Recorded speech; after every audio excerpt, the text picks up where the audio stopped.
تازه مهم او لنډ خبرونه په سلامونو مو هرکلی کوم درنو لیدونکو د ویډیو تر پایه را سره اوسئ ترڅو د نن ورځې له حالاتو او خبرونو خبر شئ. سیمه ییزو قدرتونو له ملګرو ملتونو غوښتي دي چې د افغانستان د بیا رغونې لپاره د مرستندویو هیوادونو یو کنفرانس جوړ کړي. د افغانستان لپاره د روسي ولسمشر ځانګړي استازي امیر کابلوف ویلي دي چې دوی د دې غوښتونکي دي چې طالبان یو پیاوړی او همشمول حکومت جوړ کړي.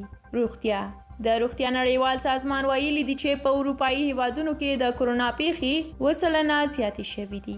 پیښور د راپورونو له مخې د پیښور په باجوړ سیمه کې د سړک غاړې مین چاودنه کې 15 پاکستاني عسکر هلاک شوي دي. د بیلجیم په پلازمینه بروکسل کې نن او سبا د افغانستان په اړه د ناټو دفاع وزیرانو غونډه جوړه کړې ده. کرکټ د افغانستان کرکټ ملي لوبډلې خپله دویمه تمریناتي لوبه د 50 منډو په توپیر له ویسټ انډیز څخه وګټله، خو خوند به هغه وخت وکړي چې له پاکستان یې وګټي. ستاسو له ملتیا ډېره زیاته مننه. زموږ د نورو ویډیوګانو لپاره د سول افغان یوټیوب چینل سبسکرایب کړئ. همدارنګه که ویډیو مو خوښه شوي وي نو لایک یې کړئ. تر بیا مو د خدای په امان. الله مو مل شه.